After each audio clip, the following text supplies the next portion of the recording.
the Haftarah for Parshat Teruma. This is because of Rachalea. I wasn't going to look at the Haftarah much, but she talked to Rose the other day, and we'll read what this says. So this is the Haftarah Parshat Teruma for this week's Parsha. There is no Parshat Shekalim we just had last Shabbos. We don't have Parshas Zachor until we get to the Shabbos before the next week, right, is that. Usually there's a week in between. Once in a blue moon they might be connected. Well, those two are never, I don't think. At any rate, so let's go to Parshas, there it is, Parshas Teruma, and it's from Kings. 1 Kings chapter 5, a couple of Pasukim there, and chapter 6, 13 Pasukim. But this Pasuk is Pasuk number, 8. So we'll go to Pasuk 8 and read it. The Pasuk 8 says like this. The entrance to the central lowest chamber was at the south side of the temple, and up a spiral staircase they would ascend to the middle one, and from the middle one to the third story. That's this. Now who's talking about? Shlomo HaMelech, David's son, is going to be building the first Beit HaMikdash. He was the actual one. David wanted to do it. He laid the foundation for it, but he didn't actually get to build it. Shlomo HaMelech gets to build it, and it's in credit. But David still gets credit because he thought of it and wanted to do it. Right? House for Hashem. Build me a temple. Right? Build me a mikdash. Now, Shlomo HaMelech is building it, really not him alone. He has Hiram and other type of people to help him out, give him donations, and actually be the architect. He had a Betzalel of his own. Betzalel's from the Torah, and this is from the Tanakh. But still, that's what it says in the Pasuk. Now, we have part of that Pasuk right here, and in that Pasuk, the first 4 words of it just happens to be this wonderful number, which is why I looked it up for you, 1204. And it's not the 1202, beginning of the Torah's first 3 words. That's Donald Trump, Tafshin Ayin Zion. But this one is 1204, possibly, Donald Trump, Tafshin Ayin Zion. What's that mean? In 5777. You're going to see why that's important, and I made a whole video about this, which I sent out. I guess, Sarah, you probably got it. I don't know if you looked at it. It has 54 views on it right now, which is pretty good since I made it on Sunday. For me, that's very good to get 54 views already. Of course, a few of them are me. I want to see if it looked good. All right? So first of all, I bring you something that Mekimia talks about all the time. What about the prediction, not by me, but by the Torah, of Trump to win last year the presidency and get inaugurated, of course, in 2017? But there were primaries, and there was one major group of primaries sometime in the beginning of March last year, and that was called Super Tuesday. On a Tuesday, it was always a Tuesday, they have the most primaries of any group. And this one's more than, they have others afterwards, California, and a lot of electoral votes, but the main one was a lot of states, 15, 20, whatever it was, on Super Tuesday. And Trump turned out to win, effectively, over Cruz, a lot of those. He didn't win all of them. He won some, and Cruz won some, but he won the most things. Before this, Parshas Vayakhel last time, and Vayakhel, by the way, is very similar to our Parsha. In fact, it's the twin. You want to say the male or female twin of our Parsha. And since it's Parsha, I guess it's female twin. Female twin of our Parsha is Parshas Teruma. It's not so different. You're going to hear about the Aaron and the Shulchan and the Menorah and all this stuff, just like you hear, and some of the Pasukim are identical, and some are not. There's different letters in different order, but there is similarity. I want to say this, and then I'll let you. All right, so Trump on Super Tuesday. We saw this last year. It's there, but I found a new thing. What's the new thing? It's the parenthesis that's there. Trump is certainly coded here. It's one of the only places in the Torah that Trump is actually coded. Tet, right? Where's the chat? At the bottom. I'm going back up the pages backwards. Tet, Resh, Aleph, Mem, Pei.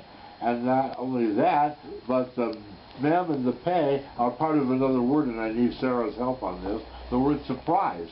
Mem, Pei, Tav, Ayin. How do you pronounce it? Say the letters again?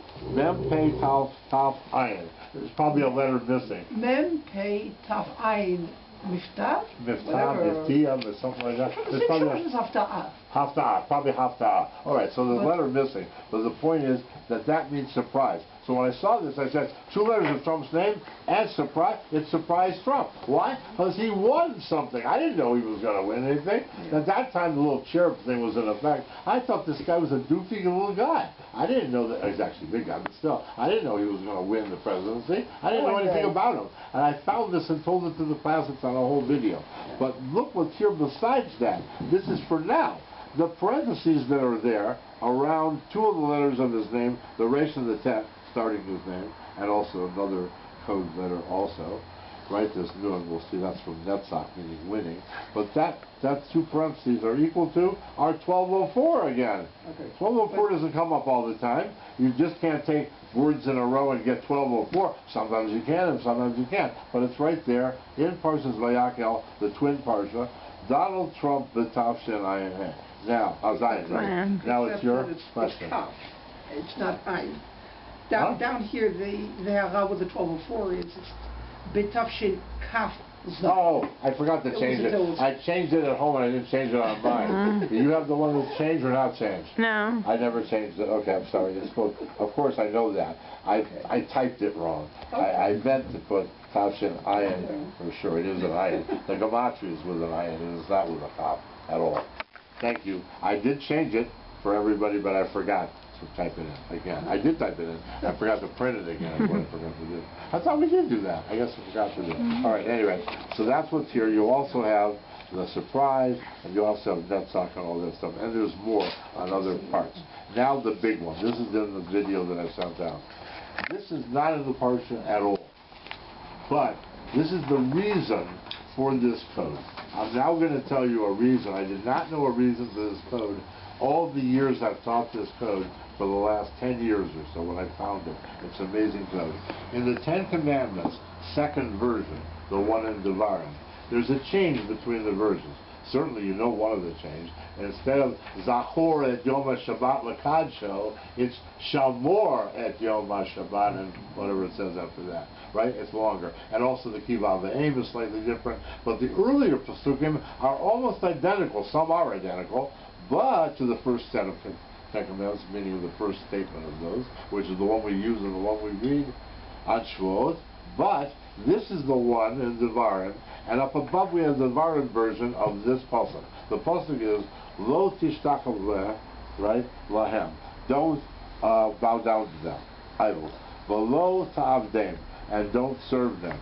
Ki anochi Hashem Elokecha kel kana, because I, the Lord your God, am a jealous God. V'kei avon avot, I visit the iniquity of the fathers, al banim, the al shloshim, the al revi'im l'sonai. All these different generations, third and fourth, of those who hate me. I visit the iniquity of the fathers on the children to the third and the fourth generations of those who hate me. That's what this pasuk essentially says in translation. And only in Devarim do we have Yesh Yerushalayim code. You don't even need the Yesh, it's there also. 3-letter skip you can see.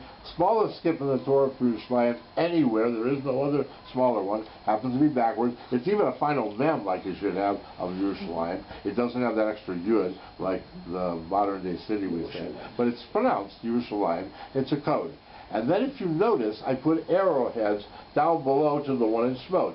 In Shmot I have some Gematria group, but only 9 words, not 10. It has a purpose.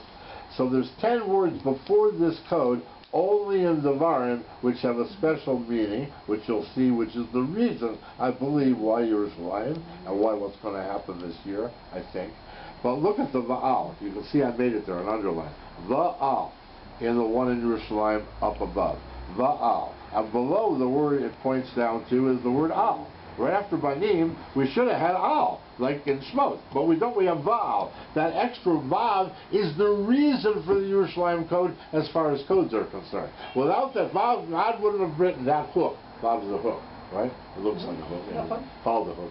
That's what it's defined to be. A Vav means hook. Without that hook, we wouldn't hook into this code or the Gematria group because of another hook. What's that one? That one's the Vav and Avot. Look at the Avot arrow. The Avot arrow goes to Avot without the Vav. Why is God playing games with this Vav? 2 Vavs different, extra Vavs, is why we have the 10-word Gematria group and that. Okay, we got a 9-word gematria group, nice for Shemot. But we don't, because it's great Shemot also, obviously. But we don't have this Yerushalayim or the 10. Let's read below to see what they are. The version of Shemot has no Yerushalayim code, and it doesn't have the same 10-word underlying gematria group because of both fathers is spelled without a vav in the Shemot version. The 10-word gematria group in the Devarim version happens to be our gematria we've just talked about for 2 pages, 1204. Donald Trump, B'Tavshin Ayin Zayin. I intend to tell you now why.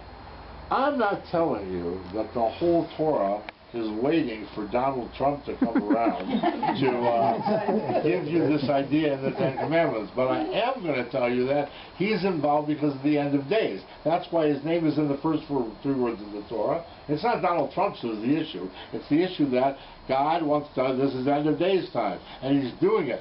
Going to do it through Mashiach, of course.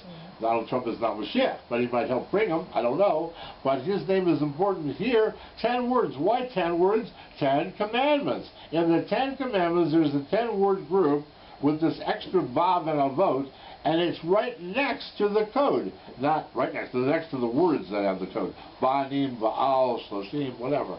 The Banim is the next word after the Al of the gematria group. The gematria group has this Donald Trump to teach you he's somehow related to something with Yerushalayim. How is he related to Yerushalayim? Why do we need him? Because he is going to bring the embassy. Some people think, do we even need an embassy here? Who cares? But it teaches the world, not just the Arabs, the whole world, what? That the United States believes that we believe it, we know it, we say it. This is the capital of Eretz Yisrael. It ain't Tel Aviv. It isn't Hebron if they decide to move it there. It's Yerushalayim. The Arabs do not have a claim.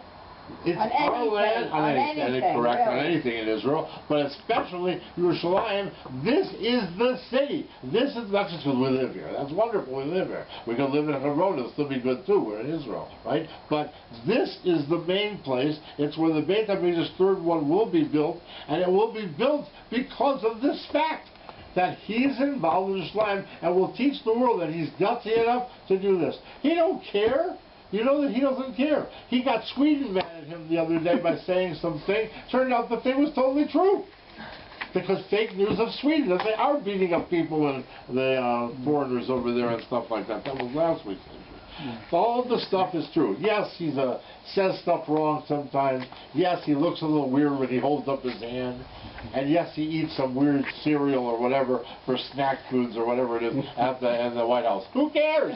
These are non-stories and nothing. But the guy's going to bring gutsy. You know, I go to the White House and I'm going to go, yes sir, no sir, can I carry your water please? You know, because I'm me. But this is a special, you know, guy. So it's here in the Torah, I believe, for this purpose. But let's not forget about Shemot. So Shemot, for its part, it doesn't have Yerushalayim. It doesn't have the Trump thing. But what does it have? 9 words. Just take off that Al and do the gematria of that. Ki Anochi Hashem Elokecha Shalchana Pakei Avot Avot, with the avot, without the vav, and now it's 1098, Torah Shabbat Peh. We need that there because those Jews, the Israelites, didn't know about getting into Jerusalem. They're not getting to Israel yet. They're still going to do an Egel Azav. They have to know what the oral Torah is. That's what Moshe has to go up there 40 days and 40 nights to learn to bring them. That's why you need that gematria group, I believe, I think. But the second gematria group, you don't need it to be the oral Torah. You already know that from the first one. What do you need it to be? Something that's related to how they're getting into Israel. They need to get Yerushalayim. It's the important part to them with the Mishkan and all that.